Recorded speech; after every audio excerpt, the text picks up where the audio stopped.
Bapak, Ibu, dan Saudara yang dikasihi oleh Tuhan, kita bertemu kembali di dalam ibadah keluarga atau ibadah Patuain ini masih tetap dengan online. Tapi semangat kita juga hendaknya tetap sama meskipun kita melaksanakan ibadah secara online.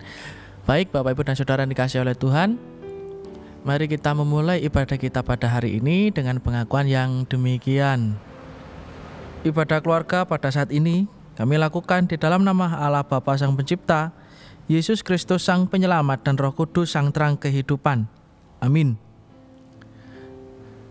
Mari kita bernyanyi dari Kidung Pasamuan Jawi nomor 14, bait yang pertama dan yang kedua.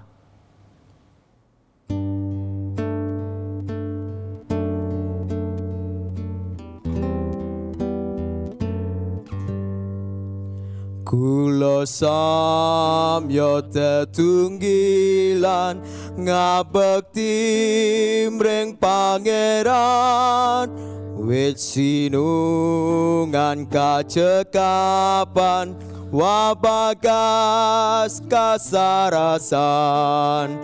Kula tansah gunggung Gusti lan ajre aseyekti, wit ing ayom ing seira sestutan trem raharjo.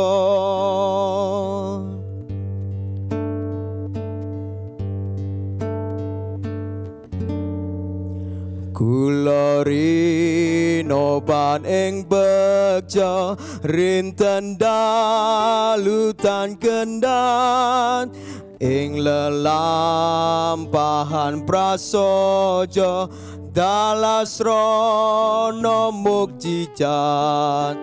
Kula tansah gunggung Gusti lan ajre aseyekti, wit ing ayon ing seira sestutan trem raharjo.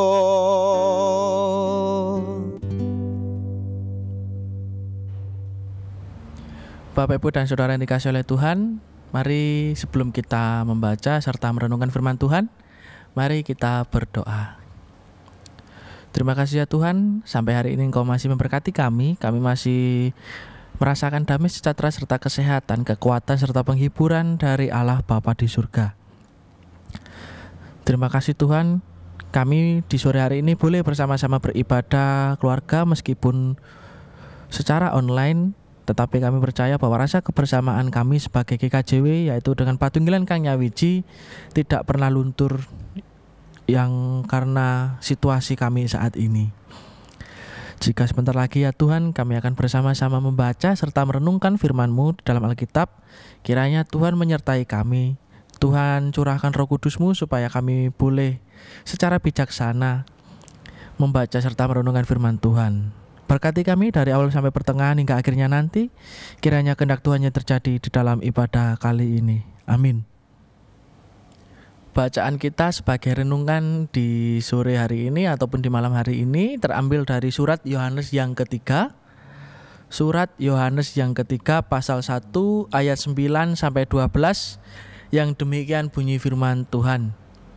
Aku telah menulis sedikit kepada jemaat, tetapi Diotrefes yang ingin menjadi orang terkemuka di antara mereka tidak mau mengakui kami. Karena itu, apabila aku datang, aku akan meminta perhatian atas segala perbuatan yang telah dilakukannya, sebab ia telah melontarkan kata-kata yang kasar terhadap kami. Dan belum merasa puas dengan itu, ia sendiri bukan saja tidak mau menerima saudara-saudara yang datang, tetapi juga mencegah orang-orang yang mau menerima mereka dan mengucilkan orang-orang itu dari jemaat. Saudaraku yang kekasih, janganlah meniru yang jahat, melainkan yang baik. Barang siapa berbuat baik, ia berasal dari Allah, tetapi barang siapa berbuat jahat, ia tidak pernah melihat Allah. Tentang Demetrius, semua orang memberi kesaksian yang baik, malah kebenaran sendiri memberikan kesaksian yang demikian. Dan kami juga memberi kesaksian yang baik tentang dia, dan engkau tahu bahwa kesaksian kami adalah benar. Demikian firman Tuhan. Yang berbahagia ialah yang mau membaca, merenungkan, serta melakukan di dalam kehidupan sehari-hari. Amin. Amin. Amin. Amin.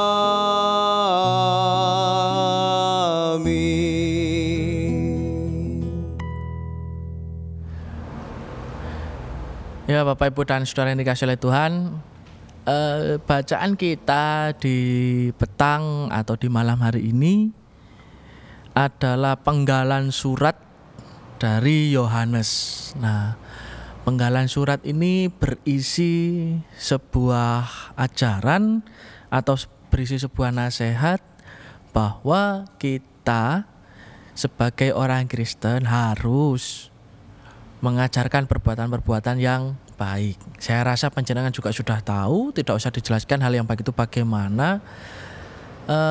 Salah satu contohnya perbuatan yang baik adalah mengajarkan bahwa manusia itu harus saling mengasihi.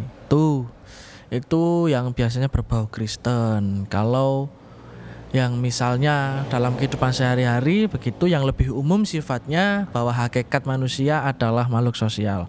Tentu saja satu dengan lainnya harus saling tolong menolong, kan begitu.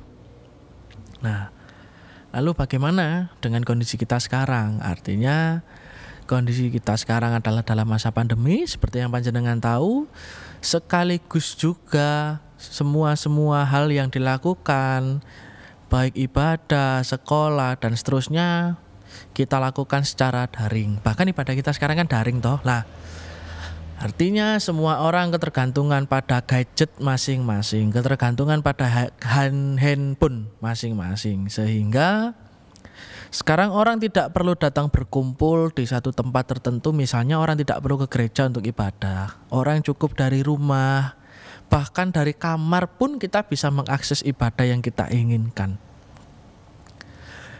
Artinya dari situ secara tidak langsung disadari atau tidak bahwa kemudian individualisme, skeptisme ataupun hal-hal sosial yang lainnya itu akan semakin tergerus jika kita tidak jeli melihat situasi sekarang. Nah, lalu bagaimana dengan anak-anak kita? Bagaimana dengan pemuda-pemuda sekarang yang tentu saja mungkin lebih canggih, yang tentu saja lebih luwes ketika menghadapi perkembangan zaman. Beda dengan orang-orang yang sudah lanjut usia. Beda juga dengan orang-orang yang usia paruh baya antara 40 sampai dengan 50. Artinya kita sebagai orang tua tertantang untuk tetap mendidik anak secara Kristiani meskipun perkembangan zaman sekarang itu sangat jauh berbeda dari dulu. Atau misalnya sekarang ini orang akan cenderung bersikap individualisme, cenderung acuh tak acuh satu dengan yang lainnya. Artinya tidak apa-apa dengan perkembangan zaman ini, tapi justru sekali lagi saya tegaskan bagaimana peran orang tua, peran gereja untuk situasi sekarang. Nah, artinya Bapak Ibu dan Saudara, meskipun situasi kita seperti ini, tetapi ingatlah bahwa kita sebagai orang Kristen, kita punya suatu misi, kita punya suatu tanggung jawab, yaitu memberitakan pengajaran-pengajaran yang baik, memberitakan kerajaan Allah dengan segala sukacitanya kepada dunia. Itu misi kita sebagai orang Kristen. Nah, lalu bagaimana kemudian misi itu bisa terlihat, bagaimana kemudian misi itu bisa terlaksana? Ya, tentu saja dari penilaian orang lain. Jika kita melihat pada ayat 11 sekaligus juga ayat 12, di situ menceritakan sebuah makna, sebuah cerita dari seorang tokoh, yaitu si Demetrius. Nah, Demetrius ini diceritakan dia memiliki sebuah makna hidup, dia memiliki sebuah tindakan, sikap, tingkah laku yang baik karena ya dia melakukan hal-hal yang baik. Jadi kalau kita melakukan hal-hal yang baik, tentu saja orang pun juga akan mengingat kita dengan segala perbuatan-perbuatan kita. Mungkin saja kita kebingungan, artinya seringkali kita pernah mendengar sebenarnya makna hidup seseorang itu bisa dilihat kapan sih?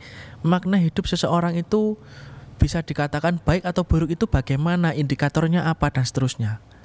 Nah, salah seorang filsuf pernah mengatakan bahwa pencarian makna akan selesai ketika dia sudah meninggal. Artinya kita akan bisa bermakna ketika kita sudah meninggal, itu secara harfiahnya. Tetapi apakah begitu? Tentu saja tidak. Kita punya kesempatan hidup, kita punya berkat hidup dari Tuhan. Apakah kita menunggu meninggal dulu? Apakah kita menunggu mati dulu baru makna kita akan tercatat? Apakah begitu? Atau kita lebih memilih selama kita hidup kita lakukan hal yang baik lah. Monggo, kita mau pilih yang mana? Pilihan ada di tangan kita. Tuhan memberikan kita pikiran, Tuhan memberikan kita kehendak bebas untuk menentukan apa yang ingin kita lakukan dalam kehidupan, ya monggo. Berkat-berkat itulah yang kemudian harus kita gunakan sebagaimana mestinya. Lajeng pripun jika kita kaitkan dengan situasi kita sekarang? Saya rasa situasi sekarang memang memiliki dampak negatif yang begitu besar, yaitu orang semakin individualis, semakin acuh tak acuh. Tetapi itu semua bisa dilawan ketika kita memulai rasa kebersamaan di dalam keluarga. Artinya pada momen inilah komunikasi kita hendaknya jalin lebih dalam lagi di dalam keluarga. Artinya komunikasi kita di dalam keluarga hendaknya kita intenskan lagi supaya semangat kebersamaan, supaya semangat saling memiliki satu dengan lainnya itu tidak luntur termakan zaman.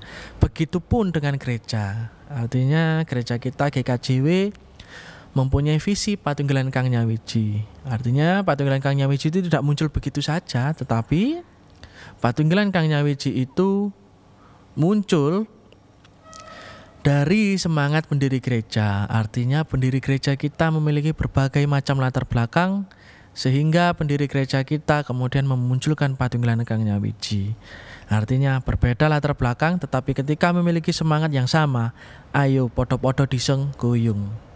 Lah monggo, gereja kita mari kita sengkuyung bareng, keluarga kita mari kita juga sengkuyung bareng. Tidak ada batasan orang tua dan anak, tidak ada batasan anak dengan orang tua, tidak ada batasan gereja dengan jemaat, tetapi semuanya melebur jadi satu, bersama-sama membangun masa depan yang jauh lebih baik dari sekarang. Kiranya Tuhan senantiasa memberkati kita dan memampukan kita untuk melakukan apa yang menjadi perintah Tuhan di dalam kehidupan kita. Amin.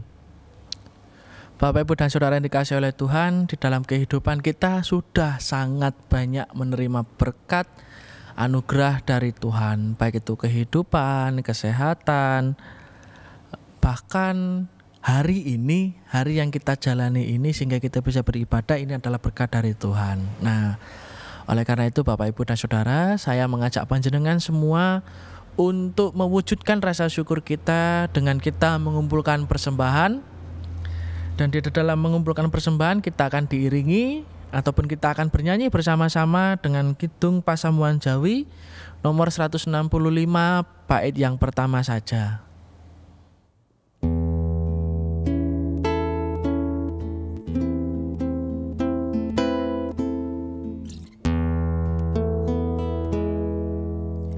Kunjung ringkang Maha Agung, kula saos pisungsung, jenaning pingaing mana, wit berkaing Allah. Sumangga wasinengkara lan taman rineksa, dadya srana mun pangati mreka mulyaning Gusti.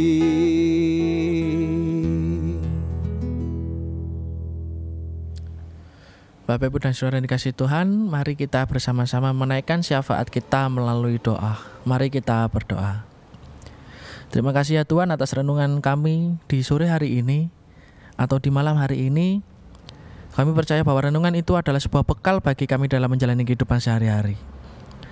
Kiranya dari renungan tersebut ya Tuhan, kami jemaat-Mu bisa melakukan tanggung jawab kami, bisa menyelesaikan misi kami sebagai orang Kristen, bahwa kami harus memberitakan kabar sukacita kerajaan Allah kepada dunia. Terima kasih juga Tuhan bila kami telah diingatkan melalui renungan-Mu supaya kami mengajarkan hal-hal yang baik, entah itu untuk anak kami, keluarga kami, ataupun juga untuk sekitar kami. Kiranya Tuhan sendiri yang memampukannya.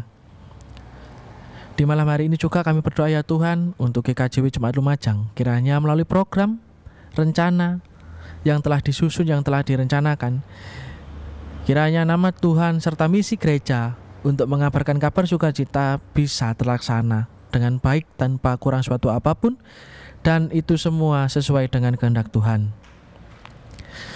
Kami juga berdoa ya Tuhan untuk saudara-saudara kami, rekan sepelayanan, majelis jemaat, pendeta maupun juga warga jemaat ataupun anggota-anggota komisi yang lainnya. Kiranya melalui pelayanan mereka, nama Tuhan juga semakin dikenal oleh saudara-saudara kami yang lain.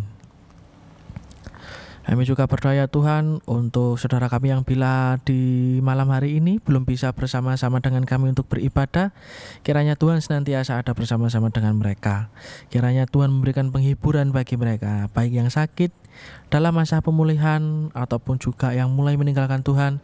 Kiranya Tuhan lawat mereka, Tuhan sembuhkan yang sakit, Tuhan temani yang sedang dalam masa pemulihan. Terlebih lagi jika ada warga jemaat kami yang statusnya mirudo, kiranya Tuhan memanggil mereka untuk kembali bersama-sama dengan kami. Kami juga berdoa untuk bangsa dan negara kami ya Tuhan yang saat ini masih mengalami pandemi COVID-19. Kiranya Tuhan senantiasa memberikan kami semua perlindungan. Terlebih lagi Tuhan segera mengangkat sakit, penyakit ataupun virus ini.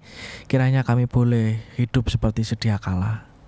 Inilah doa kami ya Tuhan, kami serahkan ke dalam tangan Tuhan Yesus Kristus, Juru Selamat kami yang hidup. Amin. Bapak, Ibu, dan Saudara yang dikasihi oleh Tuhan, ibadah kita akan selesai. Mari kita kembali beraktivitas seperti sedia kala. Mari kita kembali bekerja dengan penuh sukacita sehingga bisa membawa berkat bagi sesama. Mari kita bernyanyi dari Kidung Pasamuan Jawi 434, bait yang pertama saja.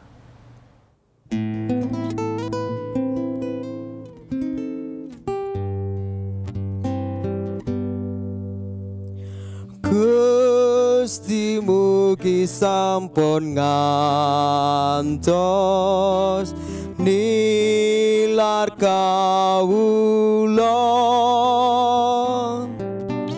kula tansah ngraosaken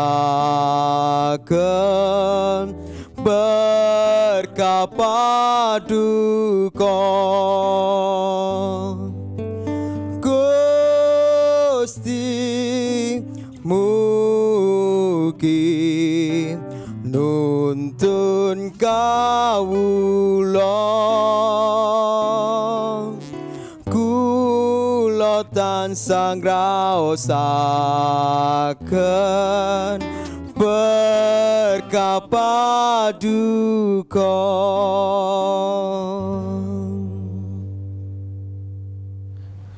Sebelum kita kembali kepada kehidupan kita masing-masing, Bapak, Ibu, dan Saudara yang dikasihi oleh Tuhan, mari kita memohon berkat dari Tuhan. Kiranya anugerah dan damai sejahtera dari Allah Bapa, Yesus Kristus Sang Putra, serta persekutuan Roh Kudus, kiranya ada pada kita semua mulai saat ini sampai selama-lamanya. Amin. Kita bernyanyi Bapa terima kasih.